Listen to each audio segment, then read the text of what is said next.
যত দয়ালু আল্লাহর আযাব তত ভয়ঙ্কর।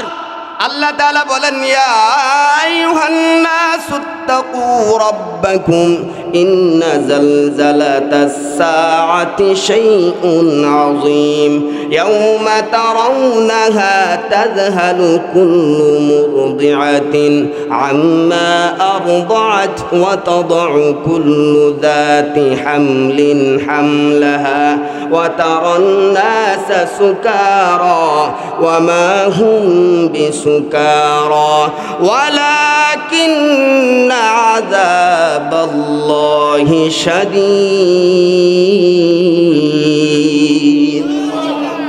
আল্লাহ তাআলা মানুষদেরকে বলতেছেন, হে মানুষ সম্পদ হয়ে তোরা আল্লাহরে ভয় কর। ওই দিন দেখবা দুনিয়া ফানা হয়ে যাবে, সব কিছু ধ্বংস হয়ে যাবে। ওই দিন তাকায় দেখবা মানুষগুলো হেলে দুলে পড়ে যায়। গর্ভধারিণী মায়ের সন্তান প্রসব হয়ে যাবে, দুগ্ধ পান করনেওয়ালা সন্তানটা কখন জমিনে পড়ে যাবে, কখন গর্ভধারী মায়ের সন্তান প্রসব হয়ে যাবে কেউ বলতে পারবে না, টের পাবে না।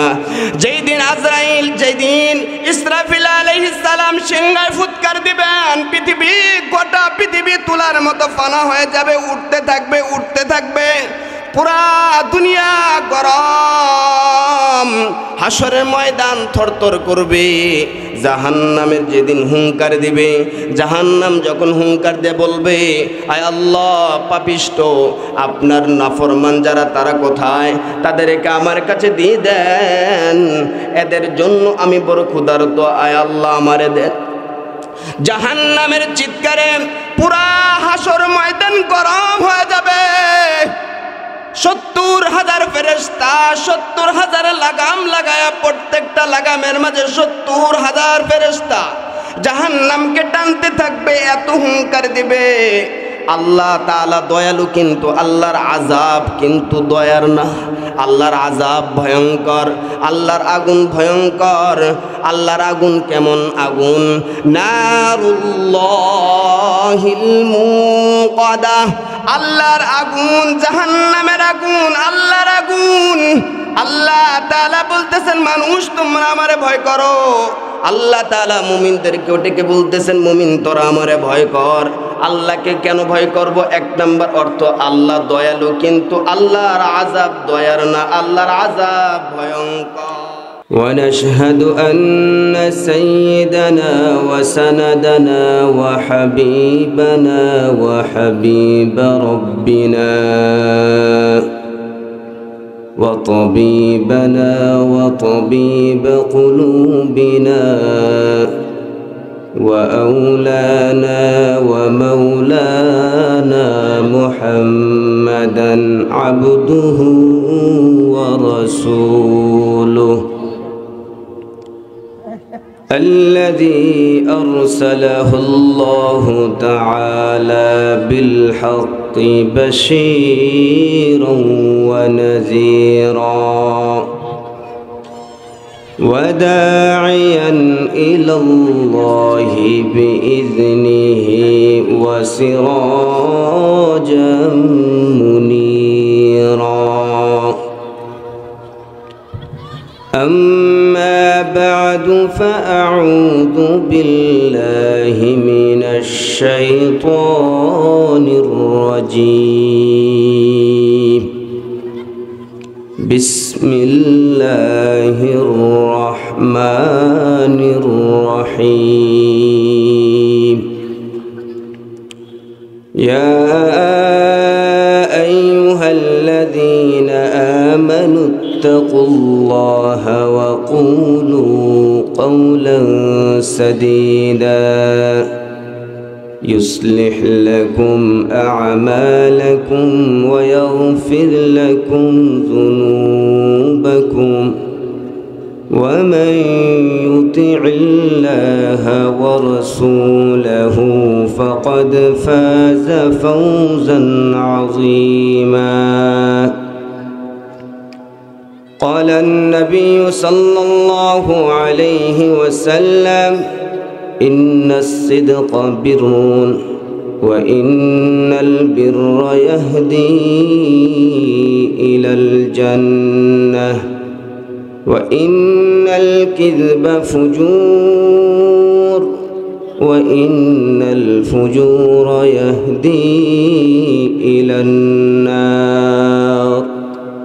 قال تعالى في شان حبيبه ومحبوبه ومعشوقه مخبرا وآمرا: إن الله وملائكته يصلون على النبي يا أيها الذين آمنوا صلوا عليه وسلموا تسليما.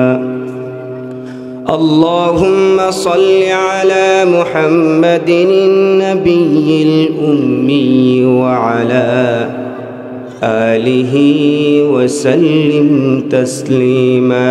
بلغ العلا بكماله كشف الدجى بجماله حسنت جميع خصاله. صلوا عليه وآله. يا صاحب الجمال ويا سيد البشر من وجهك المنير لقد نور القمر. بلغ العلا بكماله كشف الدجى بجماله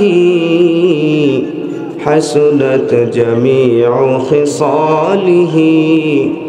صلوا عليه وآله. زبان খুলে সবাই একটু জিকির করি লা ইলাহা। জবান খুলে লা ইলাহা। মুসলমানের আওয়াজে লা ইলাহা।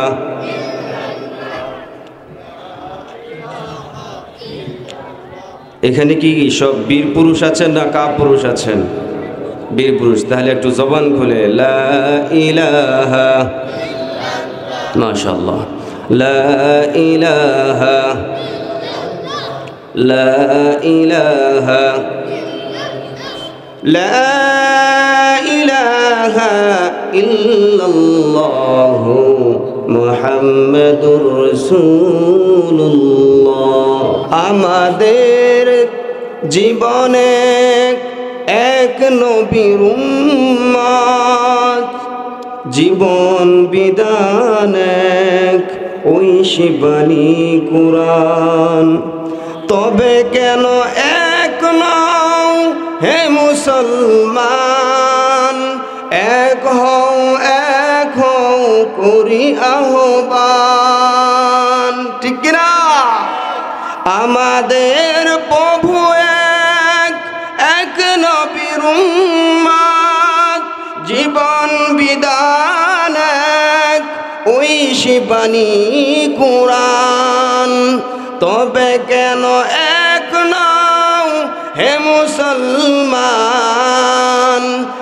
এক হও করি আহ্বান। বাইতুল্লাহ এক, মদিনা শরীফ এক, উহুদ পাহাড় এক, বদরের মাঠ এক। ঠিক কিনা?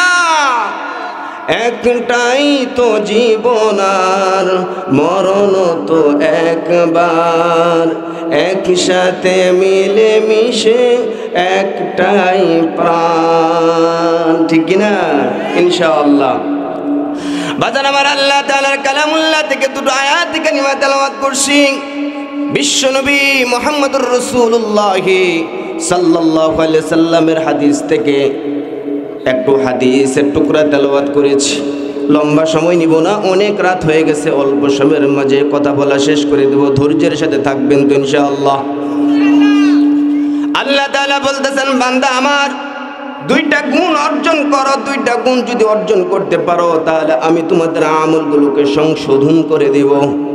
শুধু কি তাই, আমি তোমাদেরকে ক্ষমা করে দেব। সুবহানাল্লাহ।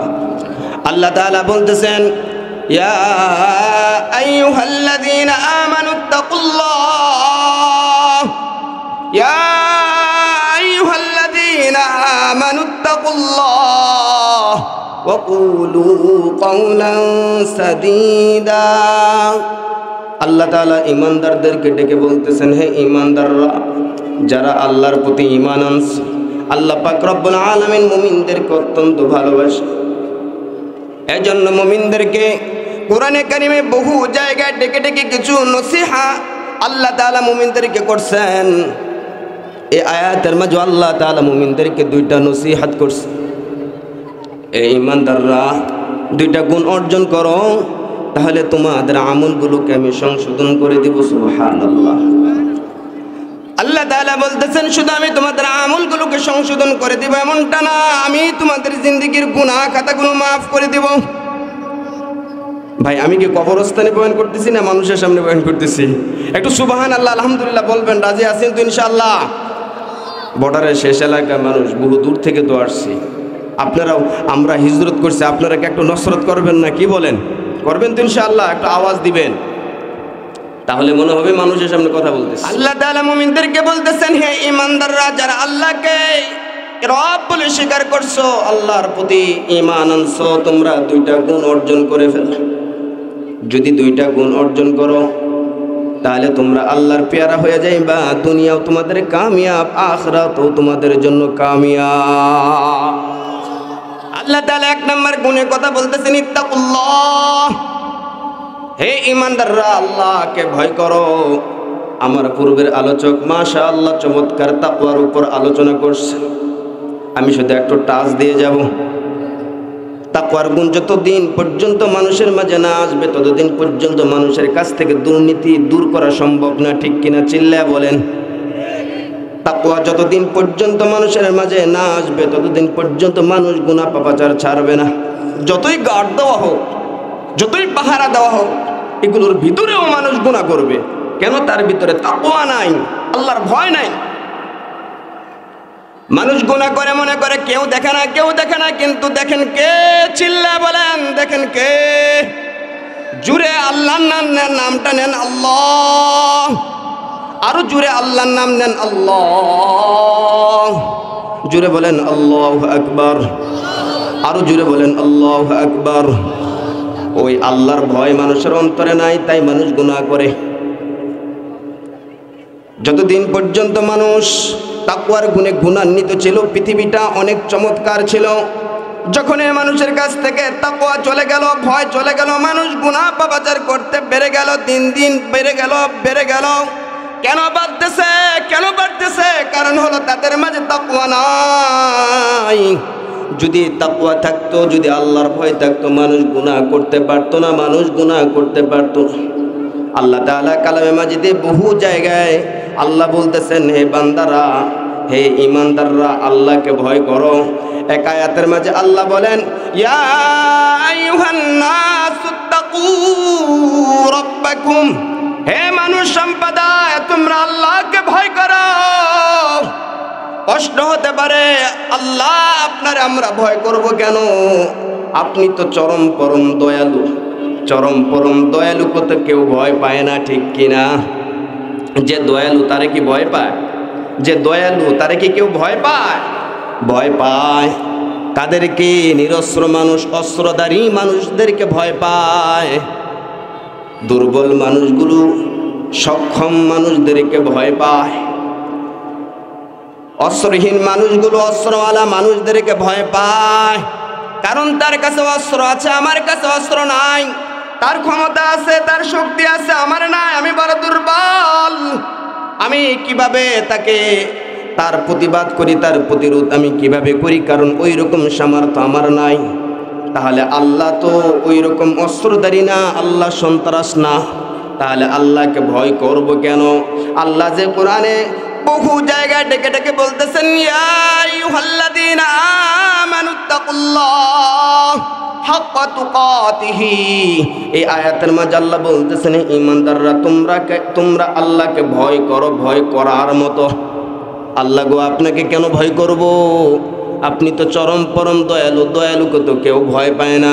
মুফাসসিরিনে কেরাম বলেন এই জায়গায় আল্লাহকে ভয় করার দুইটা অর্থ। এক নাম্বার অর্থ, আল্লাহ দয়ালু কিন্তু আল্লাহর আযাব ভয়ঙ্কর, ঠিক কি না?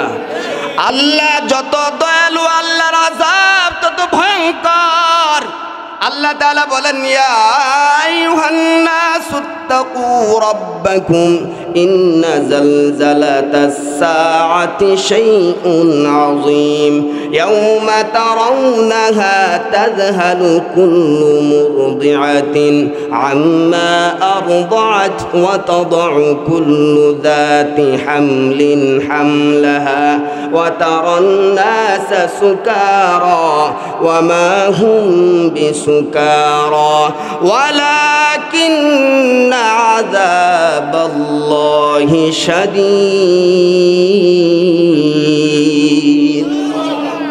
আল্লাহ তাআলা মানুষদেরকে বলতেছেন, হে মানুষ সম্পদ, তোরা আল্লাহরে ভয় কর।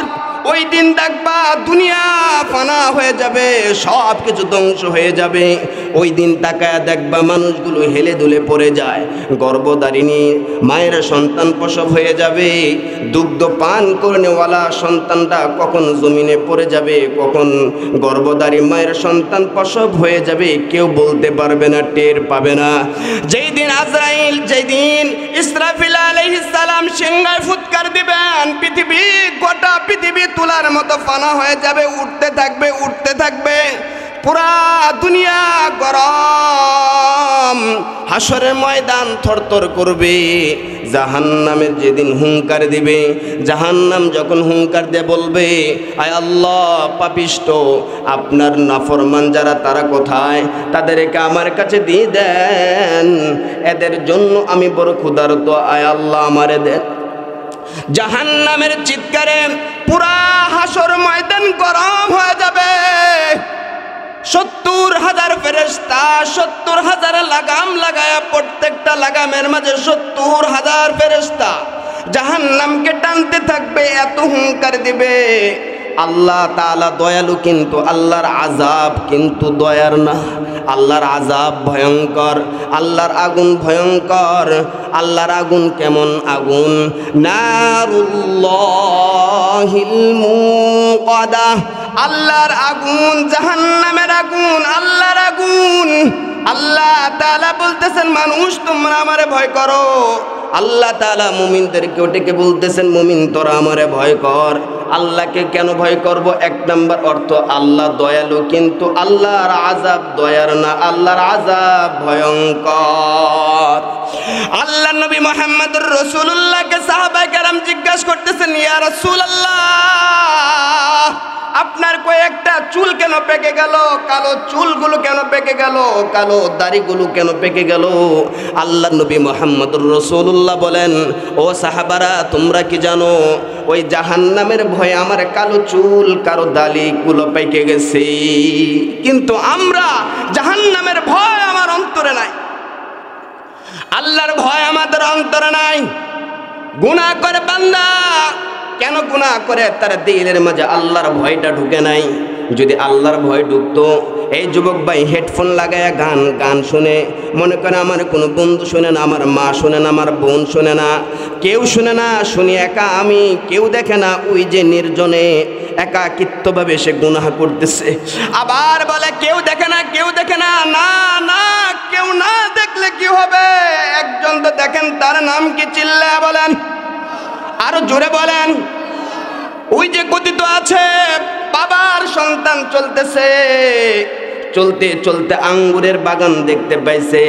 এইবার বাবা সন্তানকে ডেকে বলতেছে, সন্তান একটু দাঁড়া, ওই যে আঙ্গুরগুলো দেখ পেকে আছে, ওই জায়গা থেকে কয়েকটা আঙ্গুর নিয়ে আসি রে বাবা, তুইও খাবি আমিও খাবো, এই জায়গার মাঝে দাঁড়া থাক, কেউ যেন আসলে আমার একটু নখ দিবি, আমার একটু জানা দিবি, বাবা কেউ দেখে ফেললো এই কথা বলে একটু আলান দিবি রে সন্তান। এইবার সন্তানকে এই জায়গার মাঝে দাঁড় করে বাবা আঙ্গুর চিরার জন্য আঙ্গুরের বাগানের ভিতরে ঢুকছে। আঙ্গুর চিরবে এমন সময় সন্তান ডেকে বলে, বাবা দেখে ফেললো, বাবা দেখে ফেললো, বাবা আঙ্গুর ফল না ছিঁড়ে বাগান থেকে দৌড়ায় সন্তানের কাছে এসে গেল। সন্তানকে বলতেছে, কই কে দেখে ফেললো, কে দেখে ফেললো? কই ডানে বামে সামনে পিছনে তো কাউকে দেখতেছি না, কই কে দেখলো বল বল। সন্তান ডেকে বলতেছে, বাবা দুনিয়ার কেউ না দেখলে কি হবে, তোমার আমার মালিক আল্লাহ দেখতেছেন। সন্তানের মুখে এই কথাটা শুনে বাবা থ হয়ে দাঁড়ায় গেলেন। একটা সময় এমন ছিল শিশুদের দিলের মাঝে আল্লাহর ভয় ছিল, কুমারী নারীদের ভিতরেও আল্লাহর ভয় ছিল, যুবকদের দিলের মাঝেও আল্লাহর ভয় ছিল। কিন্তু এমন একটা জামানা আসলো, বুড়া যারা হয়ে গেছে 80-85 বছর হয়ে গেছে, এদেরও দিলের মাঝে আল্লাহর ভয় নাই। চুলগুলো পেকে গেছে, শরীরের চামড়াগুলো একটু লুজ হয়ে গেছে, এরপরও আল্লাহর ভয় এদের অন্তরে না। এত বড় নাফরমান, এক পা কবরে আর এক পা জমিনে, এরপরও তারা আল্লাহর দিকে আসে না, নাফরমানি ছাড়ে না, মিথ্যা ছাড়ে না, জুয়া ছাড়ে না। এরপর যত গুনাহ আছে বুড়া বাবারা করে করে কবরে চলে যায়, কিন্তু পরিত্রাণে আসে না। কেন আসে না? কেন আসে না? তাদের দিলের মাঝে ভয় নামক সেই গুণটা এখনো হয় নাই। সন্তানের মুখে এমন কথাটা শুনে বাবা থ হয়ে দাঁড়ায় গেল। সন্তান বলতেছে, বাবা কেউ না দেখলে কি হবে, আল্লাহ তো দেখছেন। আল্লাহ বলেন তাদের ধারণাটা হলো এমন, দুনিয়ার কেউ দেখে না। আল্লাহ বলতেছেন, আলাম ইয়ালাম বিআন্নাল্লাহা ইয়ারা, তারা কি জানে না আল্লাহ যে দেখছেন? কিন্তু মানুষের ধারণা হলো কেউ দেখে না, নির্জনে আমি একা একা গুনাহ করতেছি। যুবক ভাইরা, আল্লাহর ভয় অন্তরে ঢুকান। কখন যে মালাকুল মাউত আমার কাছে এসে যায়, এই কথাটার এই গ্যারান্টি তো আমি দিতে পারবো না। দিতে পারবো? কি বলেন? কখন চলে যাব গ্যারান্টি দিতে পারবো? কোনো গ্যারান্টি দিতে পারবো না কখন আমি চলে যাব। এর আগেই পরকালের জন্য কিছু সঞ্চয় করা চাই। ওই যে ইয়ামান থেকে একজন সুন্দর রূপবতী নারী পায়ে হেঁটে হেঁটে ইয়ামান থেকে মদিনায় আসছে। এমন সময় আসছে নবীজি আলাইহিস সালাম দুনিয়া থেকে চলে গেছেন। নবীজির রওজা আতহারে দাঁড়ায়া আল্লাহর বান্দির চোখের পানি ফালায়া ফালায়া কান্না করে করে বলতেছে, ইয়া রাসূলুল্লাহ, ইয়া হাবিবাল্লাহ, আমার পিতা চলে গেছে, আমার মা চলে গেছে, আমার ভাই, আমার পরিবার পরিজন সবাই চলে গেছে। কেউ মারা গেছে, কেউ জিহাদের ময়দানে গিয়ে শহীদ হয়ে গেছে। এই কথাগুলো শুনে মুসলমানরা ওই নারীকে ধরে খলিফাতুল মুসলিমিন ওমরের কাছে নিয়ে গেছে। ওমর রাদিয়াল্লাহু তাআলা আনহুর কাছে নিয়ে যাওয়ার পর আল্লাহর বান্দি বলতেছে, খলিফাতুল মুসলিমিন, আমি ইয়ামান থেকে আসছি, আমার কোনো আত্মীয় স্বজন নাই, পরিবার পরিজন নাই, শহীদের জিহাদের ময়দানে গিয়ে শহীদ হয়ে গেছে, কেউ মারা গেছে, আমার বাবা নাই, মা নাই, ভাই নাই, পরিবার পরিজন কেউ নাই। এই যে স্বর্ণ অলঙ্কারগুলো নিয়ে আমি আপনার কাছে আসছি, নিজেকে আপনার কাছে সঁপে দিয়েছি, কারোর সাথে আমার বিবাহ দিয়ে দেন ইয়া খলিফাতুল মুসলিমিন। খলিফাতুল মুসলিমিন ওমর রাদিয়াল্লাহু তাআলা আনহু একজন তাবির সাথে তার বিয়ে দিয়ে দিলেন।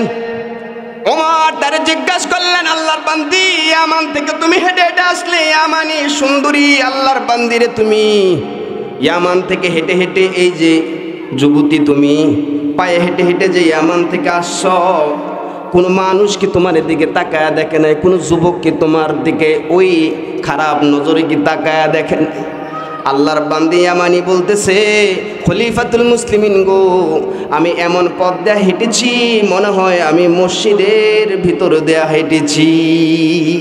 ওই সময় যুবকদের দিলের মাঝে এত তাকওয়া ছিল, এত আল্লাহর ভয় ছিল এদের ভিতরে। নারীদের হালাত কেমন ছিল? ওমর রাদিয়াল্লাহু তাআলা আনহু ঘুরে ঘুরে বেড়াইতেন, রাজ্য দেখতেন, মানুষদেরকে হালাত। রাতে রাতে ওমর রাদিয়াল্লাহু তাআলা আনহু হাঁটতেছেন, হাঁটতে হাঁটতে এমন এক জায়গায় গিয়ে বসলেন, এক বস্তিতে গিয়ে বসলেন। এক জায়গায় দাঁড়ায় আছেন, মা আর কন্যার কথোপকথনগুলো শুনতেছে। মা সন্তানকে ডেকে বলতেছে, এই কন্যা, ছাগলকে দুধ দিয়েছে। সন্তান বলতেছে, মা বকরি দুধ দিয়েছে কিন্তু তুলনামূলক একটু কম দিয়েছে। মা ডেকে বলতেছে, সন্তান একটু পানি মিশিয়ে দাও, একটু পরে দুধ নেওয়ার জন্য লোকেরা আসবে, কাস্টমার চলে আসবে। একটু পানি মিশিয়ে দাও, তাহলে পরিমাণে একটু বেশি টাকা পাওয়া যাবে, দুধ পরিমাণে একটু বেশি হবে। এইবার মেয়ে ডেকে বলতেছে, মা খলিফাতুল মুসলিমিন ওমর তো নিষেধ করেছে, ওমর নিষেধ করেছেন পানি মিশানো যাবে না। মা সন্তানকে ডেকে বলতেছে, এই কন্যা, খলিফাতুল মুসলিমিন ওমর কোথায় আর তুমি আর আমি কোথায়? এই জায়গার মাঝে কি ওমর দেখবে? ওমর তো বাড়ির পাশে দাঁড়ায়া মা আর কন্যার কথাগুলো শুনতেছে। মা আর কন্যার এই কথাগুলো শুনে ওমর চলে গেলেন। ফজরের পরে ওই মার কন্যাকে ডেকে নিজের কাছে নিয়ে আসলেন। রাতের সে কথোপকথনগুলো তিনি আবার আবৃত্তি করলেন এবং পরিচয় জেনে বুঝতে পারলেন মেয়েটার এখনো বিবাহ হয় নাই, মেয়েটা এখনো কুমারী। ওমর রাদিয়াল্লাহু তাআলা আনহু ছেলেকে দিয়ে বিবাহের প্রস্তাব দিলেন। বিবাহ হয়ে গেল। যেই কথাটা আপনাদেরকে বোঝানো আমার উদ্দেশ্য, খলিফাতুল মুসলিমিন ওমর রাদিয়াল্লাহু তাআলা আনহু একদিন পুত্রবধূকে ডেকে বলতেছেন, মা আজ থেকে তোমাকে একটা দায়িত্ব দিব রে মা, এই দায়িত্বটা তুমি পালন করবা কিনা?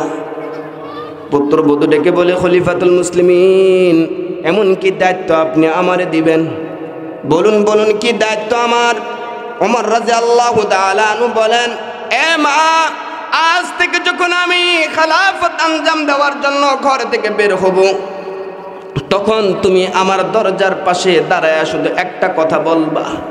ওই যে সেই কথাটা যেদিন ওই গভীর রাতে তোমার মাকে যে কথাটা তুমি শোনাইছিলে, ওমর না দেখলে কি হবে? ওমরের মালিক আল্লাহ তো দেখছেন। এই কথাটা শুধু আমারে তুমি বলবা। ওমর রাদিয়াল্লাহু তাআলা আনহুর উপরে এই কথাটা এমন প্রভাব পড়ছিল, বালিয়াডাঙ্গির মুসলমান গো, এমন ভাবে প্রভাব পড়ছিল।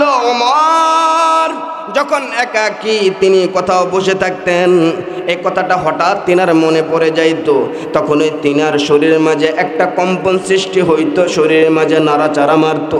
এই কথাটা বারবার তার অজান্তে মুখ দিয়ে বের হয়ে যাইতো।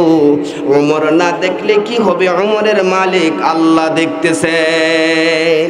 এই একটা কথা ওই যে গরিব এক কুমারীকে, গরিব এক মেয়েকে রাজ দরবারে পুত্রবধূ হওয়ার সুযোগ করে দেওয়া হয়েছে।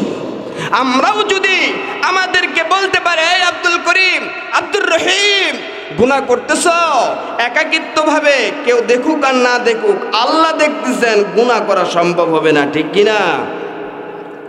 আল্লাহ তাআলা এটাই বলতেছেন, বান্দা, হে ইমানদাররা, দুইটা গুণ তুমি অর্জন করো। ইয়া আইয়ুহাল্লাযীনা আমানুত্তাকুল্লাহ ওয়া কুলু কাওলান সাদীদা। ইমানদাররা, তোমরা দুইটা গুণ অর্জন করো, তাকওয়ার গুণ। একটা ব্যাখ্যার কথা বলতেছিলাম, মুফাসসিরিনে কেরাম বলেন, আল্লাহকে ভয় করার অর্থ হলো আল্লাহর আযাবকে ভয় করা। এ মুসলমান, আল্লাহর ইবাদত করার জন্য শর্ত হলো লাগে আল্লাহর মহব্বত, আর গুনাহ থেকে বাঁচার জন্য লাগে জাহান্নামের ভয়। আমার দিলের মাঝে আল্লাহর মহব্বতও নাই, জাহান্নামের ভয়ও নাই। এটা মুখ দিয়ে স্বীকারোক্তি করতে পারি, মুখ দিয়ে বলতে পারি, কিন্তু দিল থেকে বের হয় না। মুখ দিয়ে বলে আমরা মুসলমান, মুসলমান, কিন্তু এখনো মুসলমান হতে পারি নাই। আমরা মুখ দিয়ে বলি আমরা পুরুষ, আমরা পুরুষ, আমরা পুরুষ হতে পারি নাই। কেন? পুরুষগুলো কাপুরুষ হয়ে গেছে, কেমন যেন লেডিস হয়ে গেছে। মুসলমান গো, ওই পুরুষদের জবান দিয়ে আওয়াজ বের হয় না, দাবি করে মুসলমান, মুসলমানের আওয়াজ দিতে জানে না। মুসলমান ঝিমিয়ে গেছে, মুসলমান ঘুমিয়ে গেছে। মুসলমান যতদিন আওয়াজ দিয়েছিল, মুসলমানদের বিজয় হয়েছিল। মুসলমানরা যতদিন হুঙ্কার দিয়েছিল, কাফের বেঈমান নাস্তিকরা মুসলমানদেরকে ভয় পাইতো, ঠিক কিনা? এই যে কই আওয়াজ, কই চিল্লা, এতগুলো মানুষ চিল্লা বলেন, ঠিক কিনা? মুসলমান আওয়াজ দিতে হবে। মুসলমান যখন আওয়াজ দিবে তো বাতিলদের রাজপ্রাসাদ ভেঙে খান খান হয়ে যাবে। মুসলমানরা আওয়াজ তুলেছিল বলেই তাসলিমা নাসরিনের পতন হয়েছিল, ঠিক কিনা? বুরকার বিরুদ্ধে কথা বলেছে আর বুরকা পরিধান করে বাংলার জমিন থেকে পালায়া গেছে, ঠিক কিনা? মুসলমান আওয়াজ দেওয়া লাগবে। ইবাদত করার জন্য আল্লাহর মহব্বত লাগে, আল্লাহর মহব্বত। আর গুনাহ থেকে বাঁচার জন্য লাগে জাহান্নামের ভয়, মানে তাকওয়া। তাকওয়া লাগে, তাকওয়া। তাকওয়ার দ্বিতীয় অর্থ কি? দ্বিতীয় অর্থ হলো আল্লাহ আসলেই তিনি ভয়ঙ্কর। আল্লাহ আসলেই হাসরের ময়দানে যেদিন আল্লাহ পাক রব্বুল আলামিন বিচারের জন্য সিংহাসনে বসবেন, আল্লাহ পাক রব্বুল আলামিন যেদিন এই ঘোষণা দিয়ে দিবেন, লিমানিল মুলকুল ইয়াউম লিল্লাহিল ওয়াহিদিল কাহ্হার। আল্লাহ পাক যেদিন এই ঘোষণাটা দিয়ে দিবেন হাসরের ময়দানে, পুরা হাসর ময়দান থরথর করে কাঁপতে থাকবে। পয়গম্বররা তারা কাঁপতে থাকবে, তাদের দিলের মাঝে কম্পন সৃষ্টি হয়ে যাবে। সমস্ত উম্মতরা কাঁপতে থাকবে, কম্পন তাদের মাঝে এসে যাবে। আল্লাহ বলবেন, আজকের দিনের রাজত্ব কার? আজকের দিনের রাজত্ব একমাত্র আল্লাহ। এজন্য আল্লাহ তাআলা বলেন, বান্দা তোরা আমারে ভয় কর, এই ঈমানদাররা তোমরা আমারে ভয় করো, কারণ আমি দয়ালু, কিন্তু আমার আযাব কিন্তু দয়ার না। আমি আল্লাহ যেমন দয়ালু, আল্লাহর আযাব তত ভয়ঙ্কর। আল্লাহ যত বড়, আল্লাহর দয়া তত বড় রে মুসলমান। আল্লাহ যত দয়ালু, আল্লাহর আযাব তত বেশি ভয়ঙ্কর। এজন্য আল্লাহ তাআলা ঈমানদারদেরকে ডেকে বলতেছেন, ঈমানদাররা তোরা আল্লাহর ভয় কর। আল্লাহ তাআলা বান্দাদেরকে বারবার ফিরায়, বান্দা আয় আয় আয়, গুনাহ করিস না, গুনাহ করিস না। আল্লাহ তাআলা বান্দাদেরকে ফজরের টাইমে ডাকে, বান্দা আয়। আর জিন্দেগিতে কত গুনাহ করবে, আয় আয় আয়। বান্দা ফজরে আসলি না, এইবার জোহরের টাইমে বান্দার ডাকে, বান্দা আয়, গুনাহ থেকে ফিরে আয়, গুনাহ করিস না। বান্দা জোহরেও আসলি না, আসরের সময় আয়, বাসরের সময় আসলি না, মাগরিবের টাইমে আয়। বান্দা আসলি না, 4 ওয়াক্তেও আসলি না, এইবার এশার ওয়াক্তে বান্দাকে আল্লাহ ডেকে বলেন, বান্দা আয় আয়, গুনাহ করছস, আমার কাছে ক্ষমা চা, আমি তোর জিন্দেগির গুনাহ খাতাগুলো মাফ করে দিব। আল্লাহ তাআলা বলতেছেন, হে ঈমানদাররা আল্লাহকে ভয় করো। 2 নাম্বার গুণ আল্লাহ বলেন, ওয়াকুলু কাওলান সাদীদা, তোমরা সদা সত্য কথা বলো, সদা সত্য কথা বলো। কার আদেশ? চিল্লায়া বলেন, কার আদেশ? আল্লাহ। কিন্তু বর্তমান জামানা এমন একটা অবস্থা উপনীত হয়েছে যে মিথ্যায় জর্জরিত। ফ্যামিলিতে বলেন, ঘরে বলেন, বাজারে বলেন, ঘাটে বলেন, সব জায়গায় শুধু মিথ্যা আর মিথ্যা। ঠিক কিনা? ঠিক বললেও ঠিক, না বললেও ঠিক। কিভাবে? যে একটা মানুষ এই যে এই বাজার থেকে যাবে, এখন বালিয়াডাঙ্গি থেকে যাবে ঠাকুরগাঁও, কিন্তু যেতে কতটা দূরে, কিন্তু তাকে যদি বলা হয়, ভাই তুমি কোথায় আসো, সে বলবে এখনই কিন্তু সে বালিয়াডাঙ্গিতে যায় নাই, সে বলতেছে আমি বালিয়াডাঙ্গিতে এসে গেছি। হয় কি হয় না? হয় কি হয় না? থাকে এক জায়গায়, বলে আরেক জায়গায়। আল্লাহ না করুক, এমত অবস্থায় তো আপনার মালাকুল মাউত তো এসে যেতে পারে। সবসময় একটা কথা রাখা দিলের মাঝে, কেউ দেখুক না দেখুক, আল্লাহ তো দেখছেন। আমি যে গুনাহটা করতেছি, এই অবস্থায় যদি মালাকুল মাউত এসে যায় তাহলে আমার কি হবে? শেষ ভালো যার, সব ভালো তার। ইন্নামাল আমালু বিল খাওয়াতিম। শেষ ভালোটা কেমন হবে, কেমন হবে, একটু চিন্তা করা দরকার। আল্লাহ তাআলা এটাই বলতেছেন, বান্দা সদা সত্য কথা বলো। কেন? তোমার মৃত্যুর তো নির্দিষ্ট সময় সম্পর্কে তোমার জানা নাই। যারা সত্য কথা বলে এরা আল্লাহর বড় পছন্দের। যারা মিথ্যা বলে, আল্লাহ নবীজি বলেন, সত্য তোমাকে মুক্তি দিবে, মিথ্যা তোমারে ধ্বংস করে দিবে। এখন আমরা সত্য বলবো না মিথ্যা বলবো? সত্য বলবো। জীবন যাকার থাক, মিথ্যা কখনোই ছাড়বো না। আল্লাহ তাআলা বলেন, হে ঈমানদাররা তোমরা যদি আল্লাহকে ভয় করতে পারো, সদা সত্য কথা বলতে পারো, ইউসলিহ লাকুম আমালাকুম, আমি তোমাদের আমলগুলোকে সংশোধন করে দেব। ওয়া ইয়াগফির লাকুম যুনুবাকুম, আমি আল্লাহ তাআলা তোমাদের জিন্দেগির গুনাহ খাতাগুলো মাফ করে দেব। পুরস্কার তো দেবই, তোমার জন্য যে বানিয়েছি জান্নাতে, জান্নাতটা তোমার পুরস্কার দেব, জমিনের মাঝেও তোমাকে আমি পুরস্কৃত করব। চিল্লায়া বলেন সুবহানাল্লাহ। ওই যে একটা ওয়াকিয়া বলে ইনশাআল্লাহ আলোচনা শেষ করে দিব। আল্লাহ নবী মুহাম্মদুর রাসূলুল্লাহ সাল্লাল্লাহু আলাইহি ওয়াসাল্লাম, ওই যে বাজান আমি এই জিনিসটা বুঝাইতে চাইতে যে সত্য কথা বললে কেমন পুরস্কার আল্লাহর পক্ষ থেকে আল্লাহ দেয়। জমিনে পুরস্কৃত করেন, আখিরাত তো আছে। আল্লাহ তাআলার আদেশ যদি বান্দারা মানে, বান্দিরা মানে, এরা দুনিয়াতেও কল্যাণ তাদের জন্য আখিরাতেও কল্যাণ। এরা দুনিয়াতে এমনভাবে চলবে, মাল্লাহুল মাওলা ফালাহুল কুল্লু, যার আল্লাহ হয়ে গেল গোটা দুনিয়া তার হয়ে গেল। বাদশা যদি আমার হয়ে যায় আর কোনো টেনশন আছে? যদি বাদশা যদি আমার হয়ে যায় আমার আর কোনো টেনশন আছে? বাদশাই তো আমার হয়ে গেছে। নবম হিজরিতে তখন মদিনাতুল মুনাওয়ারায় এমন একটা অবস্থা যে দুর্ভিক্ষ দেখা দিয়েছে, গ্রীষ্মকাল, ফসল পাকার মৌসুম, দুর্ভিক্ষ চলতেছে। মদিনার কাফেররা কি করছে? রোম সম্রাটের কাছে পত্র লিখছে যে মুহাম্মদুর রাসূলুল্লাহর তো ওফাত হয়ে গেছে, নাউযুবিল্লাহ। এমন সময় যদি তোমরা অতর্কিত হামলা চালাও তাহলে মুসলমানদের উপর তোমরা বিজয়ী হবা, মুসলমানদের দুর্দিন চলতেছে। এই সংবাদ শুনে রোম সম্রাট 40,000 সৈন্যবাহিনী লইয়া মদিনার দিকে যাত্রা শুরু করছে। আল্লাহ নবী মুহাম্মদুর রাসূলুল্লাহ সাহাবাদের মাঝে এলান করে দিলেন জিহাদের জন্য। ওই অল্প সময়ের মধ্যে 30,000 সাহাবাদের একটা বিশাল জামাত তাবুকের দিকে রওনা। তাবুকের মধ্যে যখন রোম সম্রাটটা আসছে, আসার পরে তারা জানতে পারলো বিষয়টা একটু ব্যতিক্রম। মুহাম্মদুর রাসূলুল্লাহ তার অবস্থায় আছে, মুহাম্মদুর রাসূলুল্লাহর মৃত্যু হয় নাই, মুসলমানদের পরাজয় করা সম্ভব না। ওই রোম সম্রাটটা পালায়া গেছে। বিজয়ের পতাকা নিয়ে আল্লাহ নবী মুহাম্মদুর রাসূলুল্লাহ মদিনার দিকে আসতেছেন। তাবুকের যুদ্ধের মাঝে মুনাফিকরা ছাড়া আর অক্ষম সাহাবীরা ছাড়া সবে অংশগ্রহণ করছিলেন। তাদের মধ্যেও 3 জন সবল সাহাবী ছিলেন, কোনো না কোনো এক কারণে এমনি যাবে বলে আর যাইতে পারে নাই, যাব বলে আর যাইতে পারে নাই।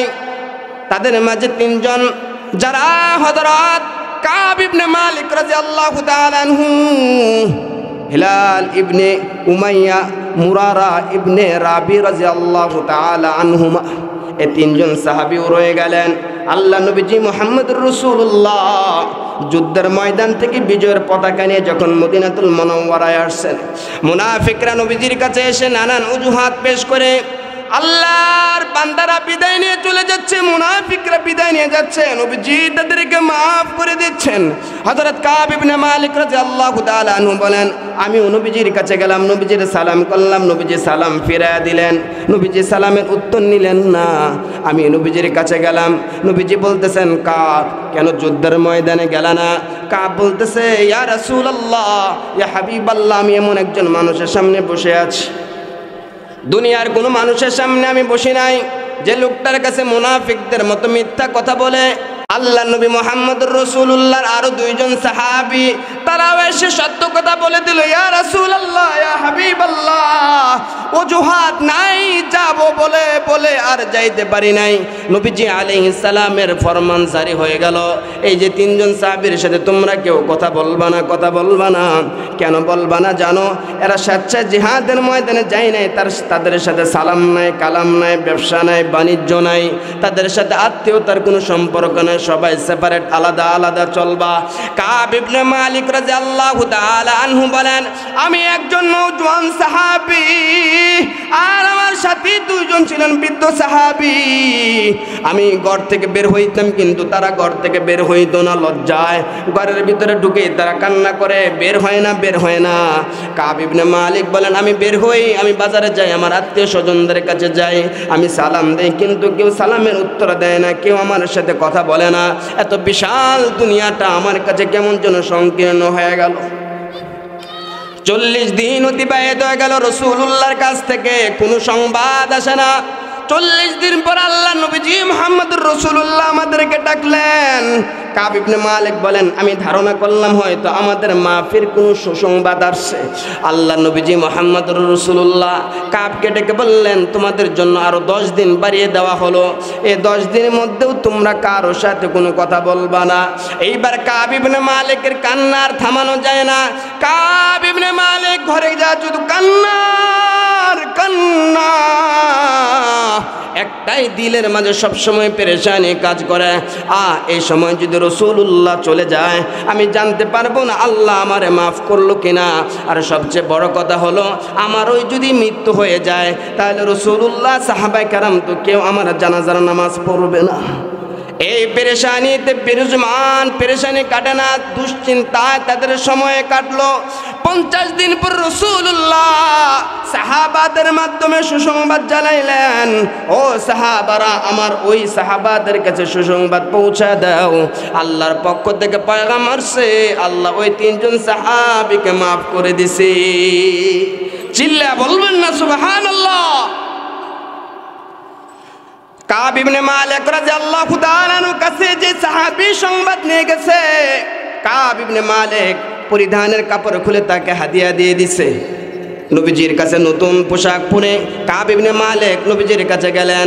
আল্লাহ নবীজি কাবকে বললেন, কাব সুসংবাদ নাও, জন্মগ্রহণ করার পর থেকে এর মতো খুশির সংবাদ তুমি জিন্দেগিতে আর পাও নাই। আল্লাহ তাআলা তোমাদের জিন্দেগির গুনাহ খাতাগুলো মাফ করে দিছে। এদের ব্যাপারে কোরআনে আয়াত নাজিল হয়ে গেছে। কোরআন যতদিন থাকবে, দুনিয়া যতদিন থাকবে, ওই 3 জন সাহাবী সত্য কথা বলার কারণে যে আয়াতে কারিমা নাজিল হয়েছিল, আল্লাহ বলছেন, বান্দা ওয়াকুলু কাওলান সাদীদা, সদা সত্য কথা বলো। কেন?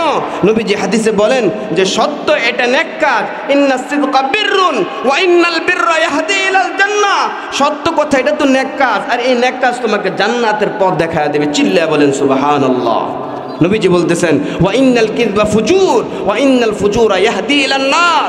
মিথ্যা এটা তো পাপ কাজ, আর এই পাপ কাজ তোমাকে জাহান্নামের পথ দেখাবে। আল্লাহ তাআলা এই যে কথাগুলো বলা হলো, এই কথাগুলোর উপর আমাদের সকলকে আমল করার তৌফিক দান করুক। উপস্থিত শ্রোতা মণ্ডলী, আপনাদের কাছে একটা আবদার করব, আপনারা কি রাগ করবেন? এই যে আজকের মাহফিল, যে মাদ্রাসাকে উদ্দেশ্য করে, এই মাদ্রাসাটা ধার হোক বা মাদ্রাসাটা প্রতিষ্ঠিত হোক, আপনারা চান তো ইনশাআল্লাহ? চান কে কে হাত তুলে দেখা দেন। আল্লাহ কবুল করুক, সবাই বলেন আমিন। এই মাদ্রাসার মাহফিলের জন্য, মাদ্রাসার জন্য আপনাদের কাছে একটু আবদার করব, আবদারটুকু রাখবেন। আমি দোয়া করব, দিল খুলে দোয়া করব ইনশাআল্লাহ, যাতে করে আল্লাহ তাআলা আপনাদের পেরেশানি দূর করে দেন এবং আয়ের মাঝে আল্লাহ বরকত দান করেন। রাজি আছেন তো ইনশাআল্লাহ? বাজান কত টাকা কতভাবে চলে যায়, মাদ্রাসায় দান করলে, আল্লাহর ঘরে দান করলে আখিরাতে পাওয়া যায় নিঃসন্দেহে, নিঃসন্দেহে। হাদিসে নবীজি বলেন যে as-সাদাকাতু তারুদ্দুল বালা, সদকা বালা মুসিবত দূর করে দেয়, ওয়া তাজিদু ফিল উমর, এবং তোমার হায়াত বাড়ায় দেয়। সুবহানাল্লাহ। হায়াত বাড়াইতে চান?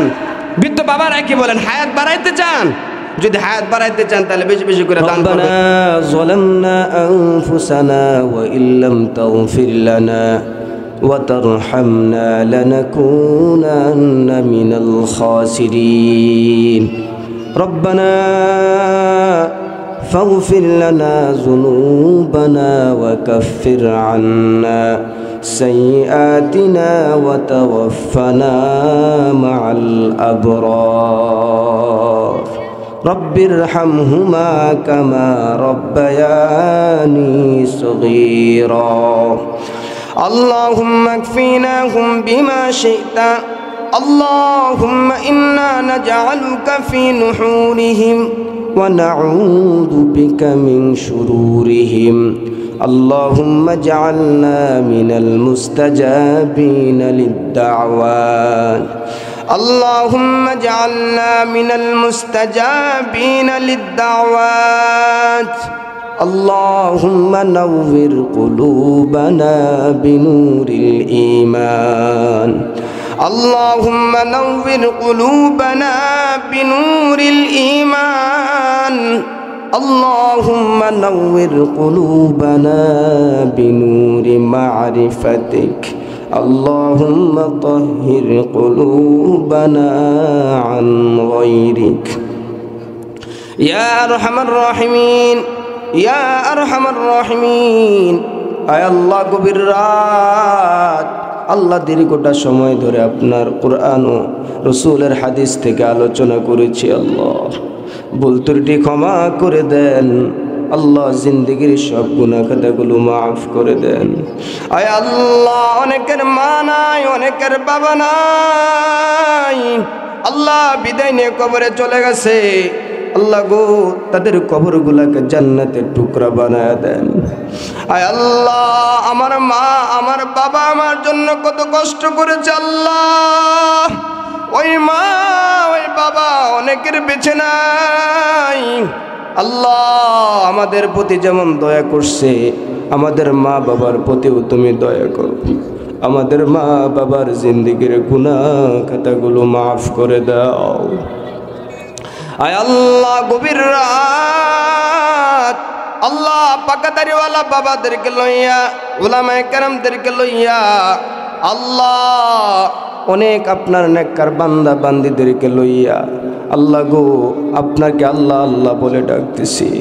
আপনার মতো আল্লাহ ছাড়া তো আমাদের আর কোনো আল্লাহ নাই।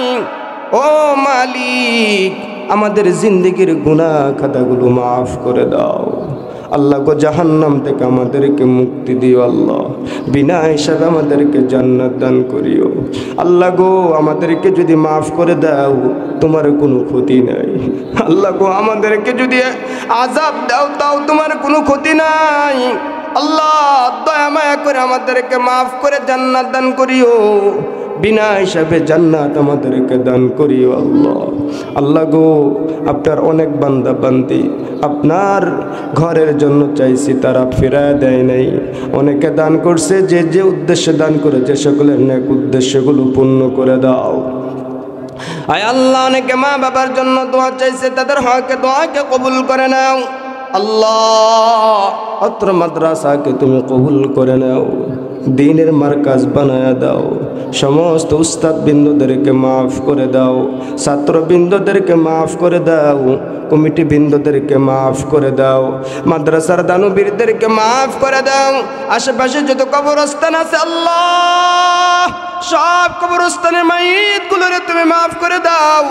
আল্লাহ অনেকের মা নাই, বাবা নাই, দাদা নাই, দাদি নাই, নানা নাই, নানি নাই, বিদায় নিয়ে কবরে চলে গেছে। প্রত্যেকের কবরগুলোকে রিয়াজুল জান্নাহ বানায়া দাও।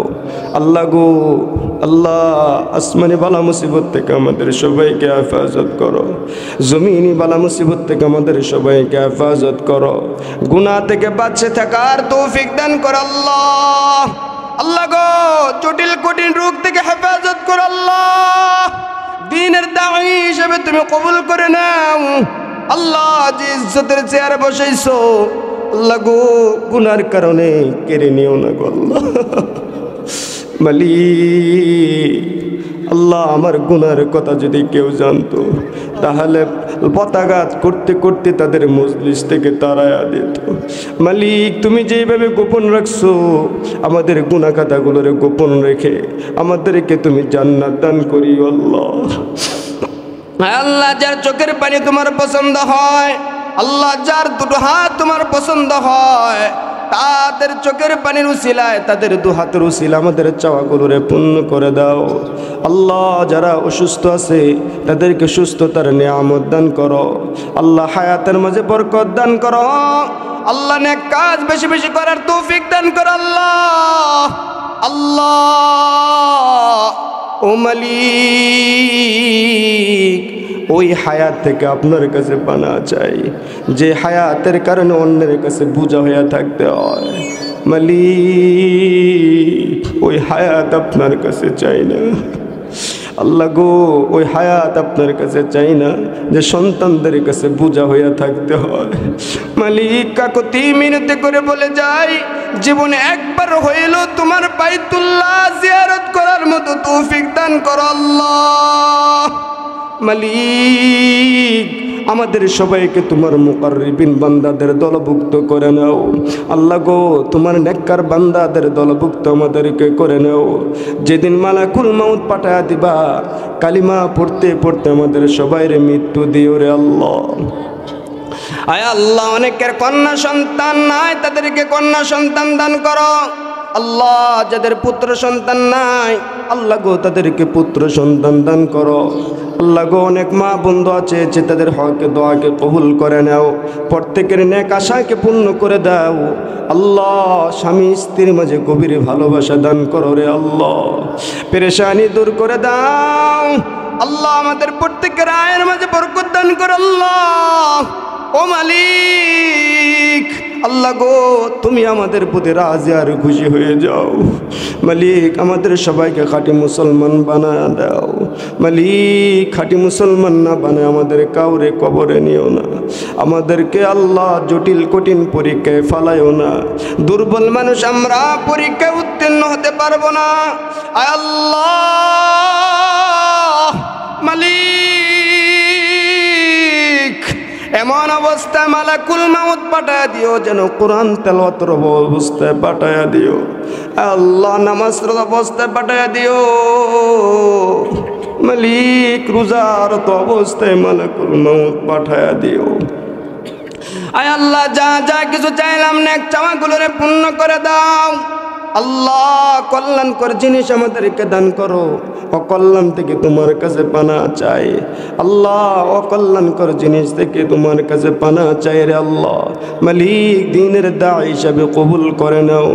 ইলম ও হিলম দিয়ে সিনাটারে পরিপূর্ণ করে দাও আল্লাহ। রব্বানা তাকাব্বাল মিন্না ইন্নাকা আনতাস সামিউল আলিম ওয়া তুব আলাইনা ইন্নাকা আনতাত তাওয়াবুর রহিম। সদরুল আরশ মাসবুউন আলাইনা ওয়াইলুল্লাহি নাযিরাতুন ইলাইনা বিহাউলিল্লাহি লা ইয়াকদিরু আলাইনা। সুবহান রাব্বিকা রাব্বিল ইজ্জাতি আম্মা ইয়াসিফুন ওয়া সালামুন আলাল মুরসালিন ওয়ালহামদুলিল্লাহি রাব্বিল আলামিন।